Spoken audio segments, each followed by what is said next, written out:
Empresarias, empresarios, bienvenidos a una nueva charla con Charles. Mi invitado de hoy yo lo podría definir como toda una autoridad en el mundo empresarial en el departamento de Córdoba. ¿Qué digo departamento? En toda la región Caribe. Fundó su empresa hace un poco más de 30 años, basado en un solo principio.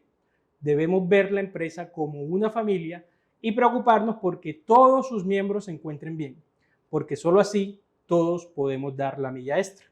Hoy está con nosotros para compartirnos un poco de su historia, sus desafíos, sus anécdotas, su transformación espiritual y muchas cosas más, el señor Alexander Hincapié Acevedo, fundador de la Casa del Deporte.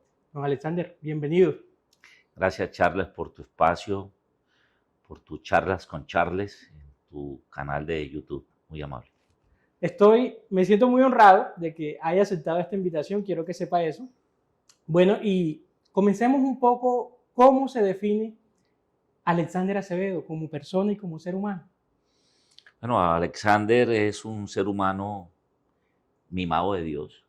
Sí. Siempre he dicho que desde que tengo uso de razón, Dios solamente ha derramado lluvia, bendiciones en mi vida. Soy un hombre apasionado por la vida, sí, que ama la naturaleza, que defiende los animales, un hombre muy leal, un hombre muy ético, un hombre que la gratitud es una de las virtudes que yo más le echo agüita todos los días, junto a la lealtad. Ok, qué bueno, súper interesante. Cuéntenos un poco cómo inicia su historia empresarial, un poco con la Casa del Deporte. Cuéntenos un poco de su historia. Me contaba en una conversación que tuvimos que por azares de la vida llegó a Montería. Cuéntenos un poco de eso. Sí, es una historia que ratifico que definitivamente Dios es quien hace un propósito en mi vida. Sí. Yo tuve una niñez muy hermosa. Sí. Nací en un hogar con todos los privilegios, un hogar católico. Soy el segundo de 4 hermanos por parte de padre y madre y tengo 3 hermanos más por parte de padre. En ese árbol genealógico yo soy el cuarto de mi familia y el quinto de todo el conglomerado de hermanos. Yo llego a la vida comercial producto de que inicialmente me tocó vivir una juventud un poco difícil. Yo pierdo a mi padre a la edad de 18 años, a una temprana edad donde todo ser humano necesita de ese líder, de ese Superman. Sí. Y en poco tiempo las dificultades llegaron a casa. Okay. Eran las penumbras económicas. Me tocó estudiando ser mesero. Luego me convertí en un vendedor de comidas rápidas con mis propias manos y la ayuda de un gran amigo me ayudó a construir un carrito de hamburguesas, de arepitas que vendía en los cines y los fines de semana me iba a las mejores discotecas de Cali. Eso le iba a preguntar. ¿Usted nació en Cali? Nací en Cali, soy caleño, sí. En esa época la dificultad era tan grande que la única profesión que yo pude estudiar, sí, porque la situación económica era muy difícil, fue ser policía. Okay. Ser policía era una profesión que no valía tanto dinero y mi madre, con su esfuerzo, me vincula a la escuela de oficiales de la policía. Okay. A la edad de 21 años me graduó como teniente de la policía. Inicialmente salí trasladado para el departamento de Caldas, a la ciudad de Manizales. Sí. Y era un traslado muy bueno, pero de repente de la noche a la mañana mi nombre aparece en Córdoba. Sí. Córdoba era, junto con Chocó y el Caquetá, los departamentos más delicados en orden público. Era, sí, por así decirlo, en la institución policial. Eran 3 traslados no muy gratos, no muy agradables, donde el orden público era el que primaba. Y muchas veces lo veían incluso hasta como un castigo, sí, que eran los que ocupaban los últimos puestos, etc. Pero bueno, yo siempre he sido un bendecido y siempre he dicho que Dios me lleva a donde Él quiere que vaya. Y usted cuando estaba todo para ir a Cali, cuando vio que no, Alexander, es Córdoba, es Montería, ¿cómo fue ese momento? Yo nunca supe qué pasó. Okay. Lo tomé por el lado amable. Siempre he sido un hombre que digo que todo pasa para bien. Sí, señor. Y que siempre aplico la frase bíblica que no es por qué, sino para qué. Sí. Y me vine a enterar hace pocos años, cuando tuve la oportunidad de darle un pésame a un gran amigo mío, compañero policial, que su esposa había fallecido de cáncer, y él me contó la verdadera historia de que él iba traslado para Córdoba, pero que su padre era un general de la institución, y él nunca quiso que fuera mi nombre, sino que al azar dijeron saquen a cualquiera y cámbielo, y él quería irse para Manizales, y bueno, él me aclaró que en ningún momento, y yo le creo porque mi compañero es un hombre muy transparente, lo tengo como un hombre muy serio en su palabra, y dijo, supe que metieron la mano y saliste tú. Yo llego a este departamento hace 40 años, este diciembre completo 40 años de haber llegado. Un departamento hermosísimo, con una calidad humana en su gente fantástica. Los cordobeses son de las personas que yo catalogo como de los mejores colombianos que hay en nuestra patria. Gente con un corazón inmenso, desprendidos, sanos, amorosos, en fin. Aquí conocí a Luz Helena, me enamoré de ella. Esposa. Mi esposa la conocí en una papelería que era de sus padres y me fleché a primera vista. A los pocos años nos casamos. Sí. Ella me acompañó por diferentes traslados del país. Antes de casarme, por ser soltero, yo estaba a escasos 20 días de casarme, la policía lanza una campaña agresiva contra el narcoterrorista Pablo Escobar, y necesitan varios oficiales que vayan a reforzar Antioquia y Medellín. Ahí no sabía que yo me casaba a los 20 días, y bueno, fui trasladado allá. Me casé a los 20 días con mi amada Luz Helena, y vivimos 4 años de unas situaciones muy fuertes. Fueron 4 años de matrimonio complejos en Medellín. Mis suegros querían que yo me retirara. Sí. Escobar mató en un año que tiene 365 días, asesinó 360 personas. Era cuando eso que como que pagaban, pues, que tenían como esa... Los oficiales tenían en esa época, 2 millones era mucha plata. Pagaban 2 millones por un oficial y 1 millón por un miembro, llámese policía o secretaria o el mensajero de la policía. O sea que me imagino que su familia en ese momento y usted mismo, la intranquilidad al momento de salir, de vivir la vida cotidiana era complejo. Te cuento, Charles, que fue de las experiencias más fuertes de mi vida, pero que hoy entiendo que yo tenía que pasar por ellas para poder tener una transformación interna, ver la vida diferente, ser un hombre que viera a Dios con otros ojos, que viera a la familia bajo otra óptica. Fueron momentos muy complejos. Era otra Colombia. Sí. Hubo mucha desgracia, mucha sangre. Asesinaron varios compañeros míos. Sí. Uno que lo asesinan inclusive orando en una iglesia, después de haber recibido la hostia de rodillas.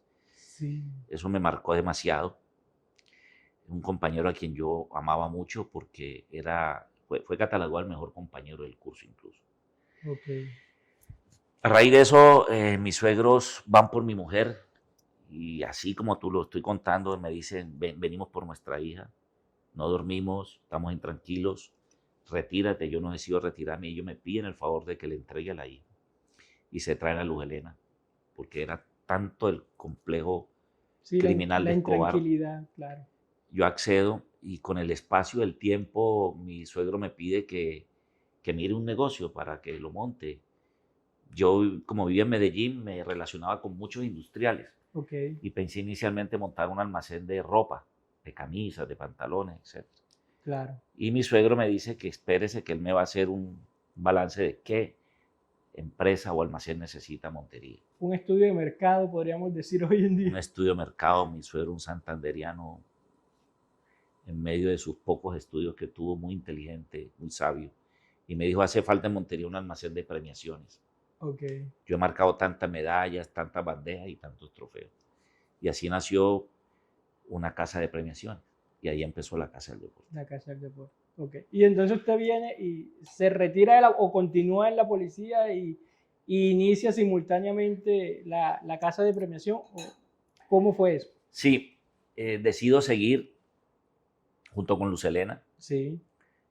Creamos el almacén por la segunda. frente a lo que hoy se llama Dollar City, ahí estaba Casa del Deporte, un lugar muy pequeño. Y la gente comenzaba a preguntarnos, usted no vende un guayo, usted no tiene balones. Entonces fuimos metiendo más cositas. El nombre de la Casa del Deporte nace porque una vez una señora llega con un niño y le dijo, mamá, yo quiero aquí en la Casa del Deporte comprar algo. Y mi esposa me dice, yo quiero que este almacén se llame Casa del Deporte.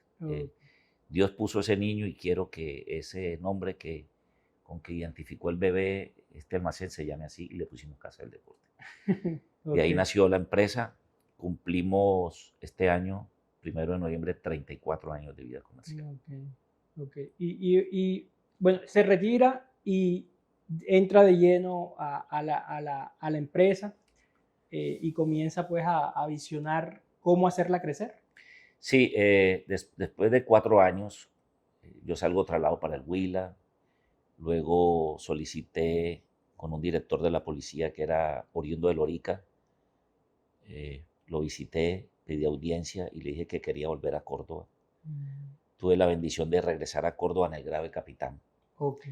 Y de allí, con Luz Helena ya metida en el negocio, yo siendo policía, pudimos abrir un almacén en Sincelejo y otro en Montería, teníamos 2.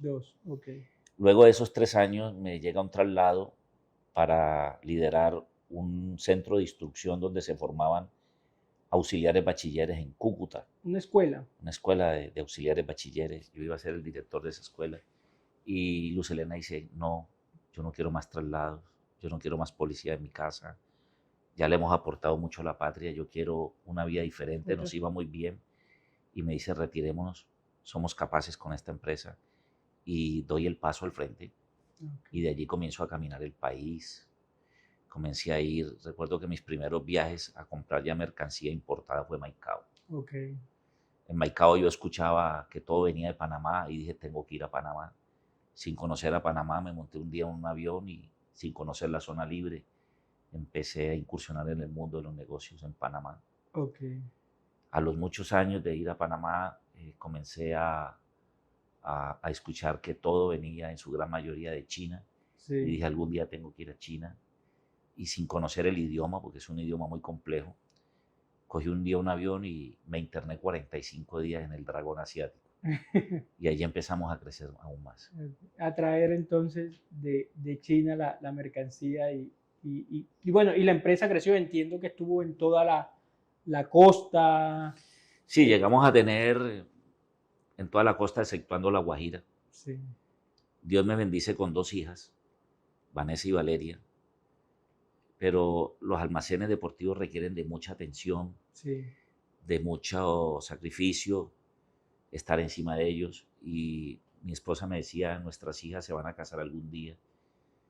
Comenzamos a crecer, montamos no solamente los almacenes, sino que siempre he sido amante de buscar la propiedad para ponerla bonita, comprar el sitio donde van a estar nuestros almacenes. Porque vivimos mucho el tormentoso dueño aquel que apenas tú montas un almacén bien bonito, te sube, te incrementa, te pone los peros. Entonces yo dije, voy a montar mis propios almacenes. Y hacíamos esfuerzos. Nos endeudamos con los bancos, prestábamos. Y con el tiempo fuimos viendo de que el por mayor, las ventas al por mayor, podían suplir ciertos almacenes y dejamos mejor los arriendos. Arrendamos ciertos almacenes y hoy tenemos 2 sedes importantes que son Barranquilla, Montería, y estamos distribuyendo a nivel nacional a varios almacenes a nivel de todo Colombia. Don Alex, ¿cómo ha visto usted que se ha transformado esta industria de tiendas deportivas? Digamos, usted lo decía ahorita, los puntos físicos, decidí por tenerlos yo mismo. Siento yo, es como un sesgo que yo tengo, no sé, un trauma en el tema de que a veces un punto físico es costoso, los costos fijos, el arriendo precisamente, el servicio y eso. ¿Cómo ve usted, digamos, que se ha transformado la industria? Hoy vemos un auge en el tema digital, virtual. Háblenos un poco de cómo usted ha visto su experiencia en ese tema. Bueno, yo empiezo por decirte que todos los negocios son buenos. Todos los negocios son productivos. Lo que falta es buenos administradores. Todo radica también antes que en buenos administradores, en en ese enamoramiento, en esa química, en ese ADN que llevan los líderes del comercio. Una cosa es montar una empresa y otra cosa es con qué amor monta la empresa. Sí. Casa del Deporte es fruto de un 1% de inspiración, pero un 99% de transpiración. Yo siempre he sostenido que lo que se haga con pasión, con perseverancia, con constancia, el que se atreva a pensar en los pequeños detalles, hace que los almacenes, las empresas o cualquier emprendimiento florezca y sea exitoso. Si tú me mandaras a mí al Polo Norte, yo soy capaz de montar la mejor heladería en el Polo Norte. Sí. Si tú me mandas y caigo en un paracaídas en la selva, te monto el mejor hotel ecoturístico, porque siempre he soñado de que ese liderazgo con que Dios me dotó, con que mi padre y mi madre me enseñaron, con que mi amada esposa Luz Helena me ha ayudado a construir, radica en que lo que se haga con amor y con pasión solo va a arrojar éxitos. El Almacenes Deportivos, para la gloria de Dios, hoy se convirtió ya no en algo como se veía antes, donde tú encontrabas un artículo deportivo el cual necesitaba. Ya hoy la salud se volvió un tema que es de todos los días. De la vida de todas las personas. Ya cualquiera te hace yoga, cualquiera trota. Ya el gimnasio se transformó no en esos músculos de los hombres, sino en calidad corporal, calidad alimenticia. Ya el deporte se volvió salud mental, salud corporal, salud en lo que consumes como alimentos.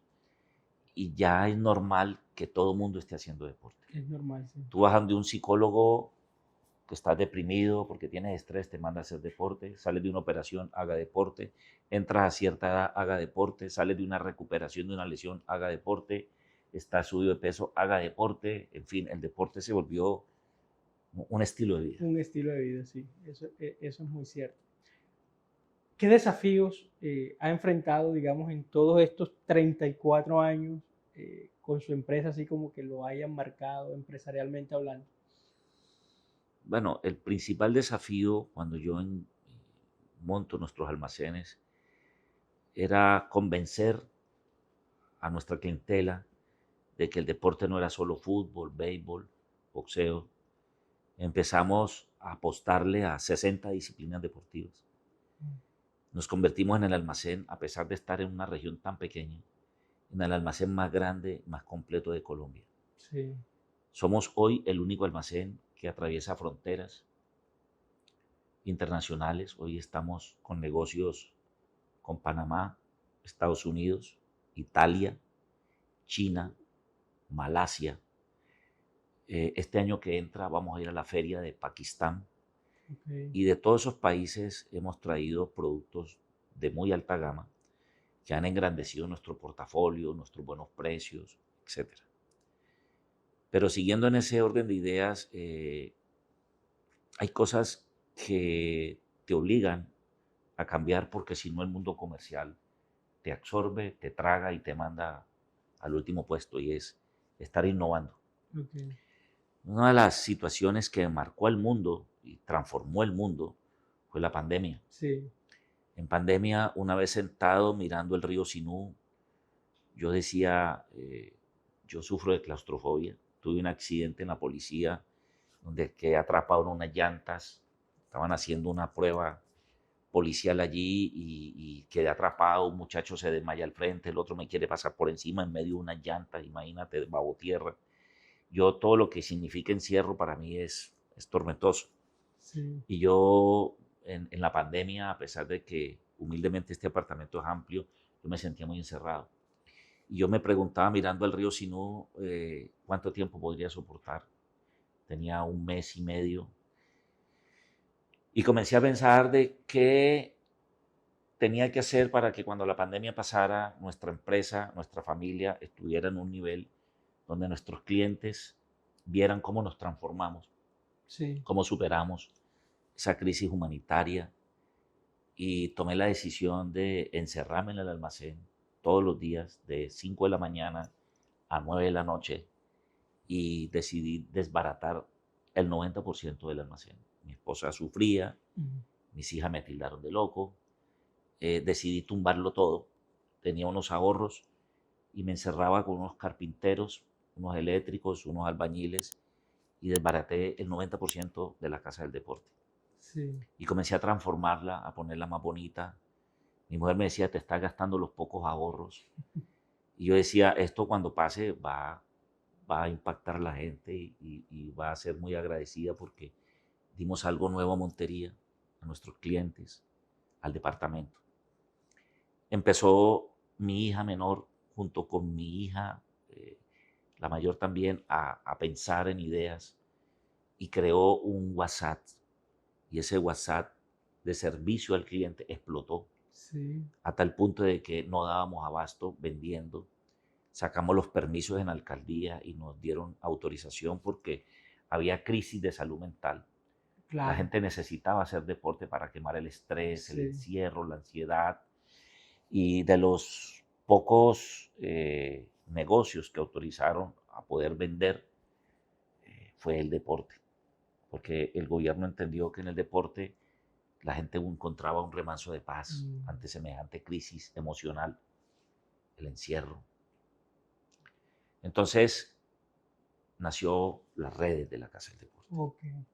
Y eso explotó y hoy estamos vendiendo, sin exagerarte, más en redes, más virtualmente que en el mismo mostrador. Y eso para mí, esa situación Dios la convirtió en una bendición. Sí, una situación adversa Sí. se dobló. Don Alexander, hay muchos empresarios que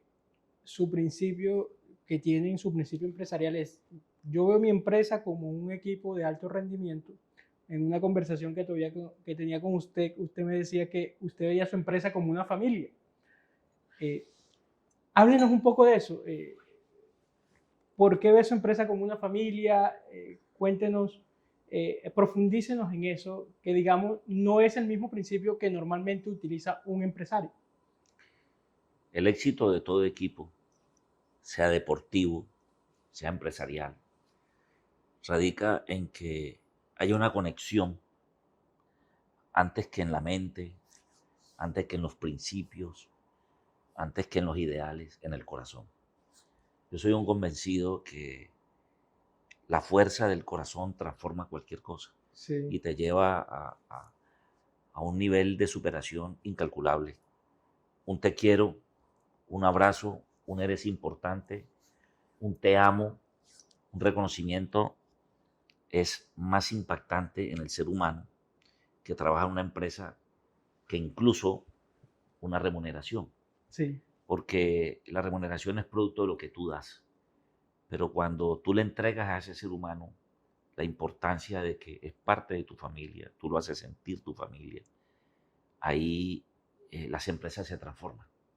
Cuando tú te preocupas por la salud mental de tus empleados, por la salubridad, por su estado emocional, por su esposa, por sus hijos, cuando tú te conviertes en un catalizador en ese problema sencillo de pareja, lo reconcilias y te preocupas y te integras y cenas con ellos, vas a un cine, no les pagas el mínimo, les das estímulos con alimentos en los supermercados, esa persona no le queda otra opción que sembrar en ellos el árbol de la gratitud, un árbol que arroja muchos frutos y sienten que están en la empresa ideal porque ahí hay amor.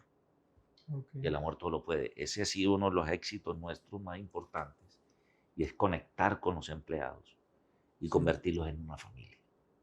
La empresa Casa del Deporte es una familia. Okay. Hoy tiene ¿cuántos empleados aproximadamente? Estamos en las dos empresas en 32 empleados. 32 empleados. Genial. Esa respuesta que usted me da pie para ya pasar del tema empresarial a, me contaba usted que usted sufrió una transformación espiritual. ¿Podría contarnos un poco sobre su transformación espiritual? ¿Por qué se da? ¿Cuándo comienza? Eso es un momento que tiene muchos sentimientos encontrados. Sí. Yo siempre creía que estaba bien. Siempre he sido un hombre que pensaba que estaba en el camino acertado. Y un Un día mi esposa me regala un examen médico, un examen ejecutivo. Fuimos los dos, ella también se lo hizo. Y le salió una lesión muy grave en el cerebro. Una lesión tan grave que en 24 horas estábamos en Bogotá y a la mañana siguiente la estaban operando. Wow. Tenía 7 aneurismas en el cerebro. Una persona que aparentemente tenía una vida normal. El médico no se explica cómo no hubiera muerto, cómo no hubiera convulsionado, cómo esos aneurismas no hubieran explotado. Había un solo aneurisma de 1 centímetro, por ejemplo. Lo que comúnmente llaman un derrame cerebral. Sí. Mi esposa prácticamente en esa cirugía se me estaba yendo. A mí me llevaron antes ahí a la puerta de la sala de cirugía. Me desnudaron, me dejaron solamente en interiores, me quitaron hasta los zapatos, me pusieron casi que me pusieron como un médico más. Sí. Pude ver cómo se desvanecía su vida. No me quedaba otra opción que orar, que entregarme a Dios. Oraba, le pedía perdón por muchos errores de la vida, le pedía que la devolviera. Y Dios hizo un milagro. Es una mujer que hoy está bien, una mujer que hubiera podido quedar cuadraplégica, en estado vegetal. El médico me decía que hubiera podido quedar ciega, sorda, sin memoria, en fin. Y hoy Luz Helena es un milagro y una prueba de que Dios existe. Yo quería conocer de Dios, porque a pesar de que iba a misa, a pesar de que he tenido mis consultas normales como cualquier ser humano con un psicólogo, yo pensaba que estaba bien. Pero el Señor es tan amoroso, tan misericordioso, que me envió un ángel, así lo veo yo, un ángel, el Señor Ernesto Pretel, conocido amorosamente como el Chiqui. Sí. El Chiqui me habló de Dios, me habló de un retiro. Yo le dije inicialmente que yo estaba bien, que mi vida era de la mano de Dios y no le hice caso, no fui a ese retiro, un retiro muy hermoso de Emaús. Pero en esos 6 meses que transcurrieron al segundo retiro, yo vi cómo la vida del Chiqui se transformó, cómo él seguía siendo ese hombre igual, amoroso, cariñoso, jovial, servidor, pero su esencia, su brillo de los ojos, su vocabulario, su vibra, su aura era otra. Y yo le decía que qué le había pasado y él me decía, solamente te puedo decir que lo tienes que vivir. Hay una confidencialidad que no puedo traspasar y vívelo. Inicialmente lo viví, al comienzo pensé que era una pirámide, tengo que confesar. Y dije, el Chiqui me metió en una pirámide porque yo le pregunté como a 5 amigos que me encontré en el kiosco antes de empezar las charlas, ¿y a ti quién te invitó? El Chiqui. ¿Y a ti? Entonces yo dije, el Chiqui montó una pirámide aquí y me toca traer a mí también 3, 3 y esto es un negocio.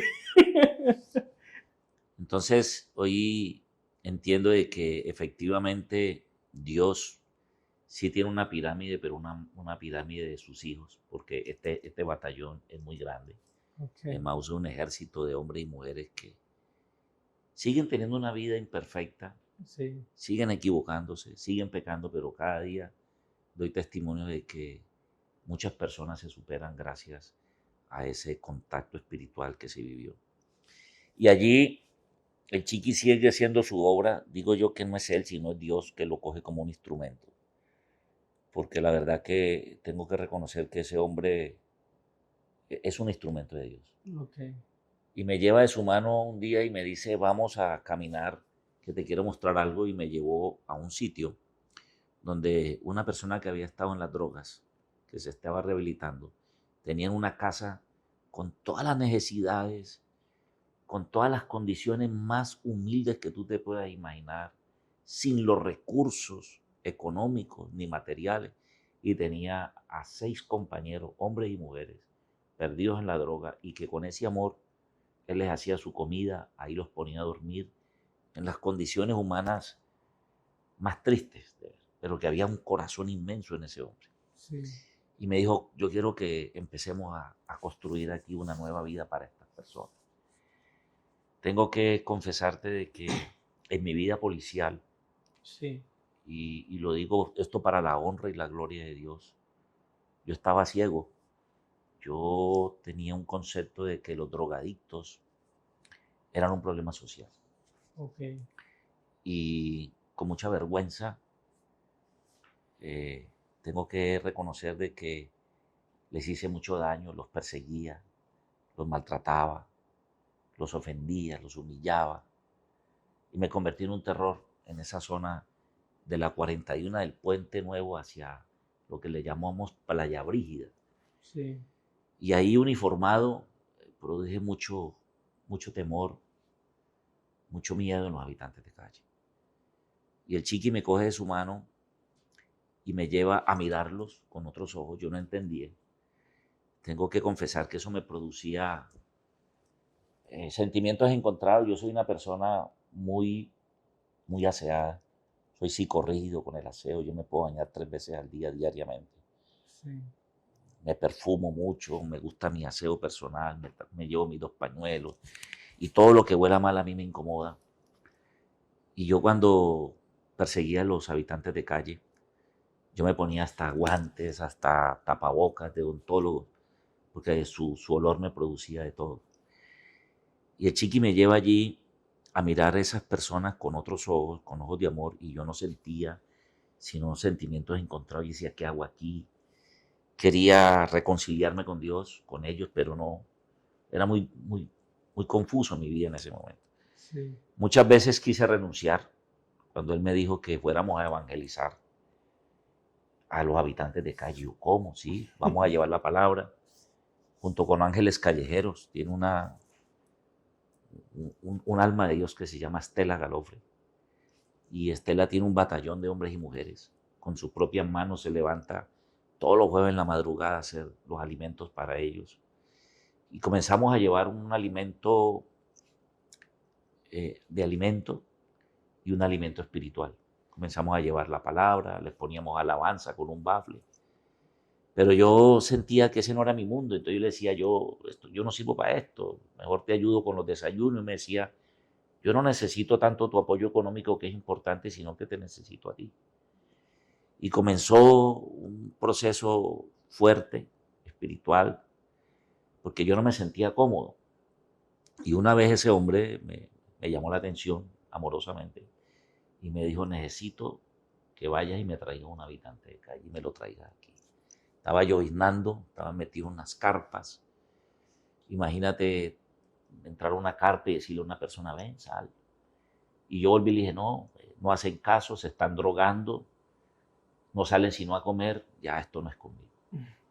Y ese hombre me pone la mano aquí de una manera, digámoslo, fuerte. Yo sentía que era Dios, porque Dios es un Dios de orden. Y me dijo, ve, abraza a un habitante de calle, dile que lo amas, me lo traes aquí. ¿Cuántos años te esperó Dios?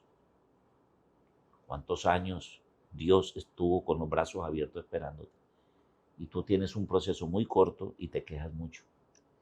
Yo sentí que era un hombre con autoridad que me hablaba. Sentí la presencia de Dios ahí que me ordenaba. Y te cuento, Charles, que fue un momento muy fuerte, muy duro, porque entré a esa carpa, habiendo muchachos, y les dije que eran las personas más importantes para nosotros y que yo los amaba. Uno de ellos, que se estaba drogando, suspendió el consumo y me dijo, yo tengo muchos años que nadie me dice que me quiere y menos que me ama. Wow. Y yo le dije, te quiero dar un abrazo, necesito que tú me des un abrazo. Ese hombre, cuando me abrazó, me fundí con él en un abrazo. Tengo que confesar que sentía su olor. Personas que no se bañan durante 8 meses. Fueron momentos complejos, segundos difíciles, porque estaba sufriendo una conversión y una guerra espiritual muy fuerte en ese momento, donde mi pasado, mi dolor, se estaba convirtiendo en una sanación de muchas heridas. Y sentía el olor de sus axilas, sentía su aliento, porque hablábamos muy cerca, pero sentía que ese era el olor de Cristo, a eso huele Cristo. Y ese día cogí un amor incondicional por los habitantes de calle. Hoy en mi empresa muchos de ellos han pasado. Hoy varios de ellos hacen trabajos para mí. Hoy tengo que confesarte que van 26 hombres y mujeres recuperados solamente con el poder del amor, antes que con algo material.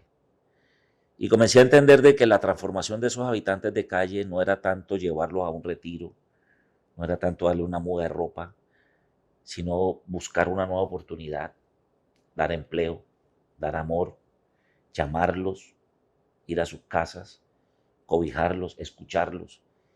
Y ese ha sido uno de los procesos más hermosos, los cuales hoy vivo. Y le doy gracias a Dios por permitirme, por rescatarme, porque me di cuenta que yo no fui los que los evangelicé y los rescaté, sino ellos fueron los que me rescataron y me evangelizaron a mí. Ok, qué historia tan impactante, la verdad. Entonces, hoy sigue activo, hoy digamos con la fundación que me contaba, es miembro activo. Sí, la fundación sigue, todos los jueves va, Estela y su ejército va. Yo me he dedicado más a la parte de estar con ellos, atento en todo lo que es sus procesos de recuperación. Okay. Por ejemplo, anoche estuvimos sirviendo en CRT en una charla y me acompañó, por ejemplo, Juan Carlos, que es un hombre digno de admirar, que lo había perdido todo, Harrison, y pude servirle a las hermanas, mujeres de Emaús, y los ponía a que ellos también contaran su historia de cómo Dios transformó su Su corazón. testimonio. Los conocí a ambos consumiendo drogas, Sí. ambos perdidos en los delitos, robando, atracando, durmiendo en el suelo. Y hoy verlos como son hombres nuevos es un proceso hermoso. Pero lo más hermoso es cuando tú te sientas a comer con ellos, les enseñas nuevamente a coger la cuchara, a cómo hablar, a cómo vestirse, porque hay que volverlos a coger de menos cero. Son unos niños, bien, que hay que sacarlos al mundo, hacerlos hombres nuevos, su lenguaje, su léxico, su comportamiento, sus modales. Y eso es una historia muy bonita que yo disfruto mucho. Es difícil, o sea, no es fácil seguir los caminos de Cristo, ¿cierto? Mi mamá, por ejemplo, desde los 11 años es cristiana y yo digamos que crecí pues en eso, pero en realidad es complejo, o sea, no es un camino fácil.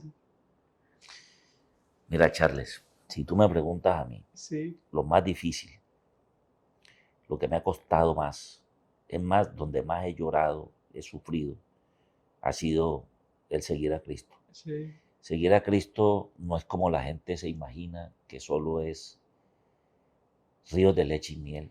Seguir a Cristo es un proceso doloroso. Desprenderse de lo mundano, Sí. de lo fácil, de las adicciones, de los vicios, de las malas costumbres, eso duele. Eso cuesta. Crear una nueva vida sin dejar a tus amigos, saber seleccionar los amigos, los que te hacen crecer. Crear hasta unas costumbres nuevas, hasta tu música. Eso no es fácil. No es fácil. Pero es un camino donde tú obtienes no solamente las bendiciones, sino una calidad de vida. Sí. Y no lo digo solamente en lo espiritual, en lo familiar, en la sociedad. Es un camino lleno de espinas, lleno de muchos precipicios, pero que hay que recorrerlo. Porque cuando se camina de la mano de Dios, todo se transforma, todo cambia. Sí, es cierto. ¿Cree Alexander hincapié que ha logrado sus sueños en la vida? ¿Cree que le hace falta algo por hacer? No, tú cumples metas, tú cumples sueños Sí. y sale otro nuevo. Y sale tú. Yo he cumplido muchos. Yo desde que empujaba ese carrito de alimentos, de comida rápida, yo sabía que yo iba a llegar lejos. Sí. Lo que no sabía era que ese lejos, antes que en lo económico, iba a ser un lejos lleno de la prosperidad, y la prosperidad no solamente en lo económico. Claro. Es tu paz, es tu calidad de vida, es tu paz espiritual, tu conexión con Dios. Hoy entendí que una cosa es rezar y otra cosa es orar. La oración es poner en acción lo que oras. Hoy en día entendí que a Dios no hay que tenerlo tanto en las palabras, sino en tus actos. Sí. Y a medida que yo he ido cumpliendo metas, van naciendo otras. Por ejemplo, ahora soy abuelo, Sí. ya mis metas son encaminadas a mis 2 hijas, al futuro de sus hijos, ya los estoy involucrando en la empresa. Entonces, cada día cumples unos y nacen otros. Sí. Pero ha sido una experiencia muy enriquecedora.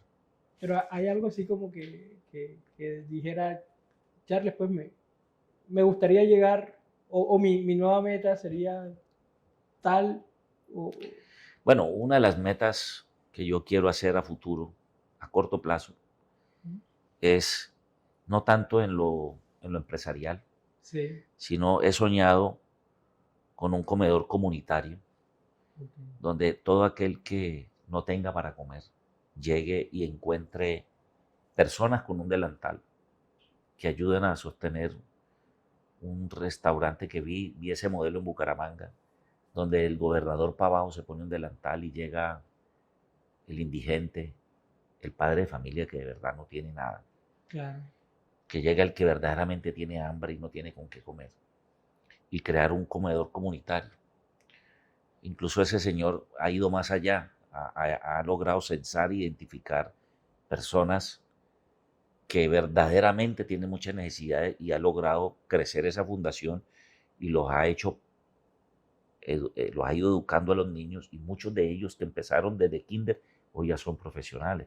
Ese es un sueño que podemos hacer realidad en Montería y quiero hacerlo algún día. Ojalá podamos llegar ahí porque es muy necesario. Uno no se imagina en realidad a veces, uno como que se acostumbra a la realidad de uno y no cree, pues, no ve, digamos, lo que viven otras personas y demás, vive como cree uno que todos viven la realidad que uno vive y en realidad no es así, ¿cierto? O sea, hay personas en realidad que quisieran, digamos, en algún momento tener las oportunidades que uno cree que tiene y en realidad sí hay mucha necesidad. Don Alexander, ¿cuál cree usted que son esas cualidades humanas que debe tener todo empresario? Bueno, ya hablamos de los sueños, ya hablamos de la pasión, pero yo creo que aquí hay algo importante que no se enseña en las universidades, Sí. ni te lo da un magíster, ni un PhD, y son los valores. Okay. Yo soy una prueba y un testimonio de que mi empresa, Luz Helena y yo, la hemos hecho con el capital más grande que tiene cualquier ser humano, que se llama el nombre. Okay. Yo he llegado lejos, muy lejos, en el ámbito comercial y empresarial, con un lapicero y mi cédula. Yo, por ejemplo, en Panamá, que es un país agresivo comercialmente, Sí. no daban créditos. Y a raíz de mi forma de ser, de pensar, de hablar, porque soy una persona no solamente espiritual, sino muy positiva, y yo siempre he sostenido que eres lo que piensas, como piensas hablas, y como hablas vives. O sea, es una coherencia, Sí. sea para bien o para mal. Me gané el apoyo de muchos judíos en Panamá y llegué a tener créditos muy valiosos. Yo llegué a tener una compañía $1.000.000 de crédito. Okay. En China, que los chinos no dan crédito a nadie, Sí. eso tú tienes que depositar el 30% para abrir el negocio, el otro 20% cuando empiecen y vayan por la mitad en el negocio, y el otro 50% no te lo montan a un contenedor en su fábrica si tú no lo tienes ya cancelado. Wow. Hoy tengo 2 empresas en China que tenemos crédito. Pero eso es a raíz no de las palabras, sino de los hechos. Cuando tú honras la palabra, Sí. cuando tú cumples tu compromiso, con un lapicero tú puedes llegar lejos. Pienso que la palabra en lo comercial es el capital más valioso, porque conozco muchos empresarios que tienen grandes ideas, que son mentes brillantes, pero que desafortunadamente su palabra no tiene peso. Y en los negocios no todo es plata. Claro. Yo he visto crecer personas como la Casa del Deporte, comercialmente hablando, y he visto desboronarse empresas muy sólidas que la han recibido en herencia, muchachos, pero que se han desconectado de lo que es el compromiso de honrar la palabra en los negocios. Yo pienso que esos empresarios, esos emprendedores que están hoy soñando con llegar lejos, tienen que tener claro de que la manera más eficaz es siendo de principios, de valores y honrando su palabra. Es el capital más grande. Tú puedes tener miles de millones en una cuenta bancaria, pero el poder de tu palabra es más poderoso que los 1.000 millones o los 10.000 millones que pueda tener tu cuenta bancaria. Y de hecho, eso es bíblico. La misma Biblia dice, cumple lo que prometes. Es mejor que no prometas, sino que prometas y no cumplas, porque Dios no se complace en los insensatos. Así es. Para terminar, don Alexander, diga, ¿cómo ve las nuevas generaciones en tema empresarial, en cómo ven hoy la vida? ¿Qué le diría a esas nuevas, a esos jóvenes, por ejemplo, que estamos emprendiendo, comenzando en este mundo? ¿Qué podría decirle en temas de tener en cuenta y sobre todo también creo yo que es importante temas de finanzas personales? ¿Qué nos podría decir? Bueno, en el mundo nuevo, donde hay jóvenes brillantes, talentosísimos, yo les daría una humilde sugerencia. No se derrumben ante el primer obstáculo. Una persona exitosa es aquella que se equivocó muchas veces, que fracasó muchas veces. Para mí, y aplico este refrán que lo viví y me encanta, las mejores decisiones vienen de la experiencia. Okay. Pero la experiencia proviene de las peores decisiones. Sí. A veces la gente se confunde y dice, yo tengo tantos años de experiencia. Y yo le creo más a un tipo que se haya equivocado, que haya fracasado, que al que lleve muchos años haciendo lo mismo. Okay. Porque es que el éxito de los negocios hoy es la perseverancia, la existencia. Y he visto muchos chicos que tienen ganas, pero no les va bien y no entienden que ese bien que no les está saliendo es producto de muchos errores que están cometiendo y cambian de emprendimiento, cambian de profesión y resulta que esa no es la solución. Entonces la solución es enfócate en lo que quieres, hazlo con amor, hazlo porque te gusta. Siempre he sostenido que las dos decisiones más importantes que tú debes de analizar detalladamente, ojalá con papel y lápiz, son dos. ¿Qué son cuál? Porque es donde vas a pasar el resto de tu vida, son con quién te vas a casar. Ok, la pareja. Y en qué vas a trabajar. Porque es donde vas a pasar el resto de tu vida. Imagínate tú con una pareja que no te sientas bien y vivir el resto de tu vida. O imagínate tú emprender algo que no te guste y trabajar en eso. Te volverías una persona no feliz, amargada, etc. Entonces, son las dos decisiones que tú tienes que medir más y proyectar más. Que no se derrumben ante el primer obstáculo, que no declinen ante el primer fracaso. Pienso que hoy en día los jóvenes nos están dando lecciones porque están combinando las ideas con la tecnología, con las redes, y hoy veo jóvenes muy exitosos con un celular y venden más que un almacén, sí, con menos gastos. Hoy en día veo jóvenes como mi hija, que es un orgullo para mí, como un producto, ella misma se viste, ella misma lo vende, ella misma lo promueve, y como con un humilde y simple teléfono explota al máximo las redes y cómo su negocio ha sido próspero.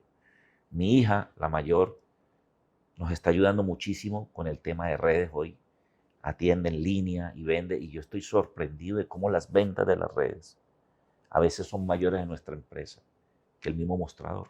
Claro. Entonces, a esa juventud que insistan, que resistan y que persistan. Ok. Bueno, vine por un episodio de Charlas con Charles y creo que me llevo una cátedra para la vida. Muchas gracias de verdad por esta amena charla. De verdad que me siento muy honrado de haber compartido este espacio con usted y bueno, no me queda más que agradecerle. No, Charles, a mí estar aquí en tu programa creo que es una bendición. Poder tocar el futuro, el alma, el corazón de cualquier ser humano que vea esta entrevista y que algo le quede. Ese es Dios, no soy yo, es Dios en mí. Y espero que sigas creciendo porque mostrar a gente que se esfuerza por este país, que transforma este país de manera noble, humilde, creando empresa, generando empleo, pagando tributos, es una buena gestión que estás haciendo. Y yo hoy bendigo tu vida y le doy gracias a Dios por ponerte en este caminar porque de verdad que tú también estás haciendo país y estás transformando personas para el bien. Amén. Muchísimas gracias. A ustedes, muchas gracias por estar aquí. Los invitamos a que comenten, compartan, le den me gusta, se suscriban, recomienden el podcast con otras personas y hasta una próxima charla con Charles. Chao.